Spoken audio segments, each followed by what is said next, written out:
Community tailgate was a huge success last Friday, both at the tailgate and at the game. Tupelo winning 34-10 against Oxford. This week it's homecoming with Houston from Germantown, Tennessee coming to town. And Coach, that's kind of going to be one of our revenge games this year. That one kind of got away from us at the end last year. It was a great game, first time we played, and they had a pretty good season last year winning the state championship, and now we get to host them. I would think our guys are excited I this would week. think so. I didn't have much to say to them, Monday, and kind of put my bullet points up there about this past Friday and this upcoming Friday. And it's like, hey guys, there's a lot going on. It's Mississippi versus Tennessee, the best team out of the state of Tennessee coming to our place. Beat us last year up there. Some things didn't go our way that we couldn't control, and so. But the biggest thing, we're excited to play an elite team, giving our young men a great experience. There's not too many teams that get those experiences, and we're gonna have a battle on our hand. But I'm ecstatic about it to get to go see what our kids take the next step and challenge against somebody elite. Obviously, this will be the best team we played. My only suggestion to you is, on the first quarter, can we start the clock at 12:02 because they owe us 2 seconds from last year at the end of the game. We'll get into that later. But first, let's talk about the great win against Oxford. That's now 3 in a row against the Chargers, and come out, on fire. Go up 13-0 real quick, and then kind of just lulled a little bit in the second quarter. And you told me at the start of the second half, this first drive is going to determine, well, it wasn't the first drive. It was the first play goes for an 80-yard touchdown pass. And it was pretty much over at that point.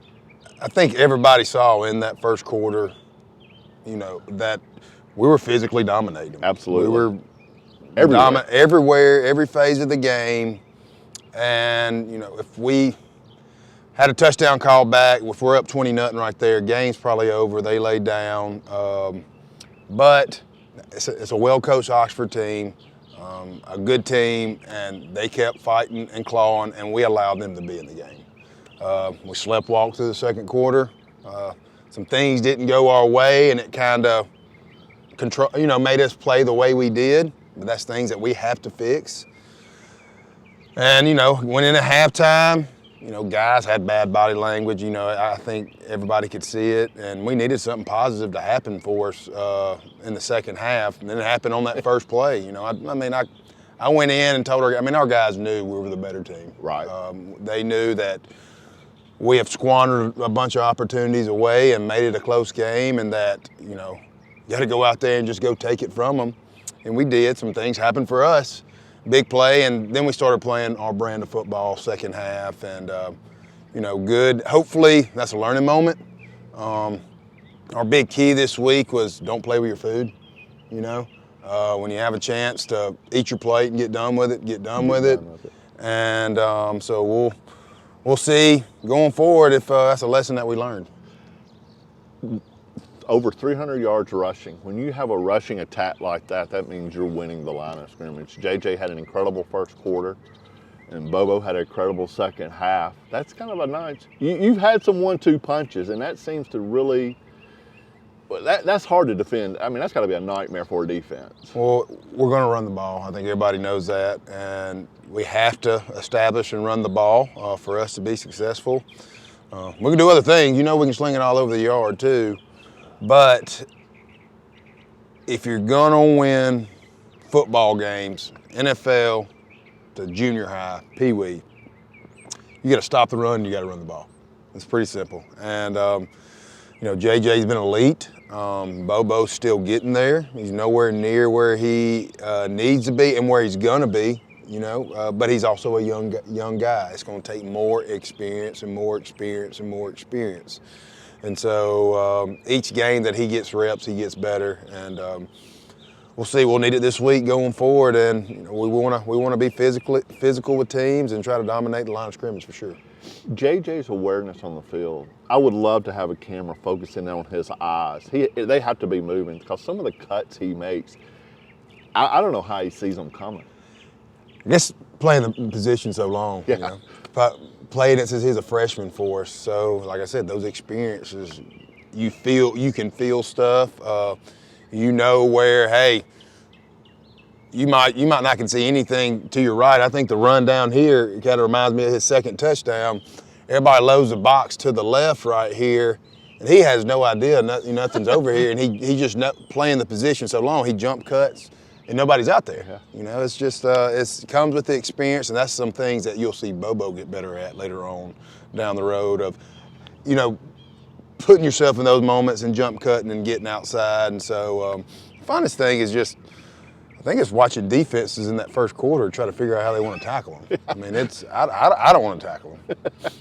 Well, one person doesn't tackle him. I mean, I'd like, you know, we have the receiver stat, yards after catch. I'd like to see yards after first hit on him.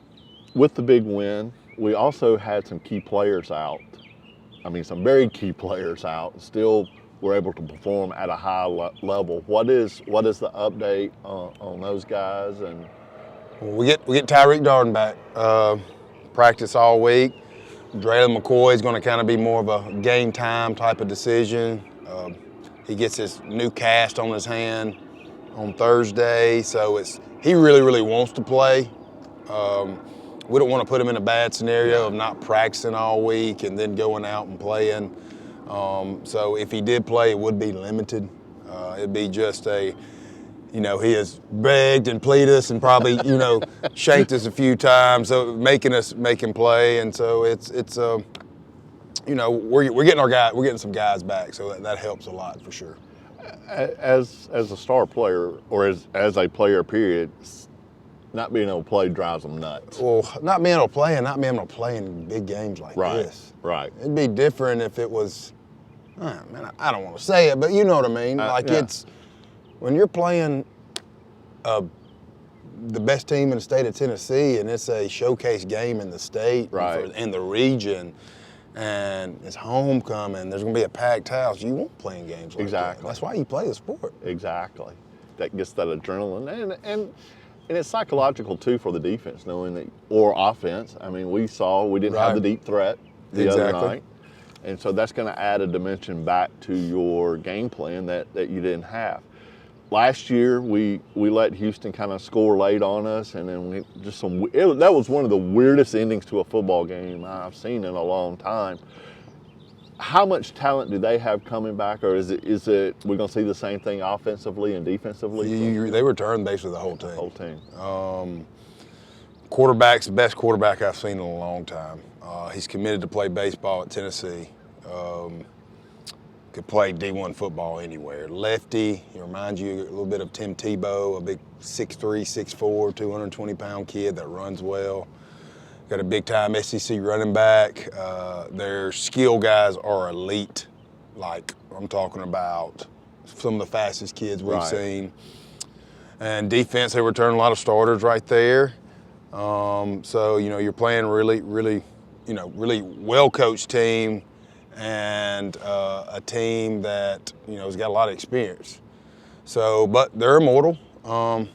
They actually lost to Whitehaven Friday night, which kind of tells you Whitehaven was a really good win. We said that. I didn't know at the time.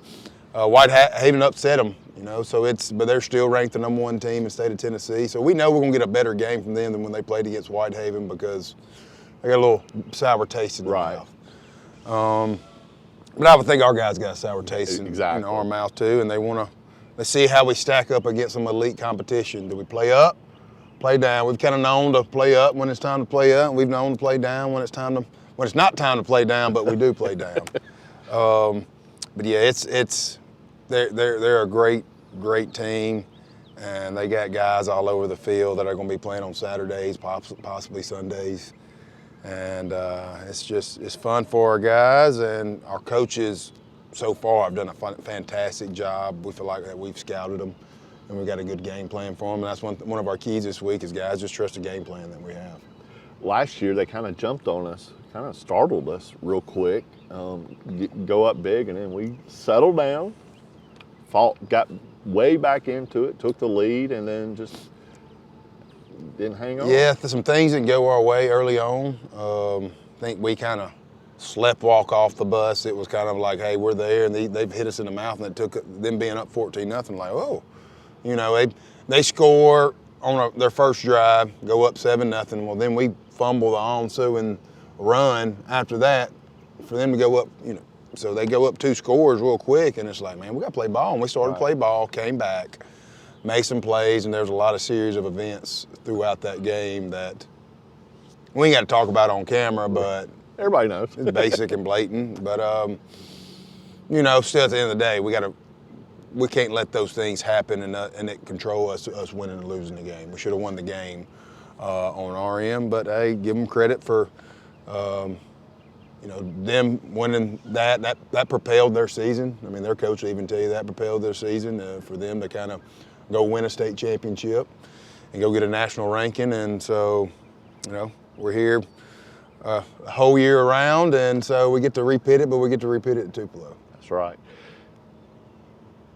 Houston, out of Germantown on Friday night. Then we go to West Point, and then season 2 starts with division play coming up. So you've got 2 weeks left to kind of, I mean, you want to win these games, but they're not as important as the division game. So if you're looking at these next 2 weeks, where's the one area you want to see improvement at? I want to see the improvement of, like I said, not playing with your food. You know, playing 4 quarters right there. Defense and offense complementing each other. The young guys, just basically, I want these guys, good or bad, these next 2 games, take these experiences, good or bad, and learn from them. You know, gain confidence. If you're a guy it's only like, let's say guys that's only been their 4th or 5th game to start, when you do good, add that to your confidence. Right. And if you do bad, learn from it and fix it. And that's where you grow. Everybody knows, you've heard me say it, our ceiling's up here. We're going to be better week 5 than we were week 0, and week 10 than we are week 5. That's all I want to see, is that, and just, you know, us not beat ourselves. Homecoming week this week, and of course that means it's also Spirit Week, something you really get active in, involved. You got a favorite day this year? Oh, what are the days? Do we all know what all of them are? Oh, we've got... Today's like barbecue, like barbecue dads and whatever moms, soccer mom. I don't know what it is. You always got Jersey Day. You got Jersey Day, character day. I love getting to see our kids enjoy it. You know, we're obviously getting close to Halloween too. That's really my favorite. So, but yeah, I saw kids each morning get to dress up. I know. Pretty sure my son's going as Toy Story one day, and I forgot what Evie's going in as. I can't remember. I don't think anybody enjoys it as much as Evie does. It's her thing. Evie loves it. She's yeah, we costume at the house and have fun all the time. You know, that's how it's got to be. It's how to have some fun. Well, Coach, congratulations on the 4-0 start. 7 o'clock. Also, be looking out on social media. We're going to have some weather issues again this year. We did get a break from that Friday night. It was nice to have a dry game all the way through. But with the hurricane coming in this week, you know, we don't know about the parade yet. Don't know if we're going to do homecoming pregame, halftime. So we'll send out messages left and right. So just pay attention to those on how we're going to combat this weather. But the key thing is we got football Friday night. We got football Friday night. Awesome opponent, awesome setting, and come out. There you go. All right, for Coach Ty Harden, I'm Greg Ellis, and this is Gridiron Takes.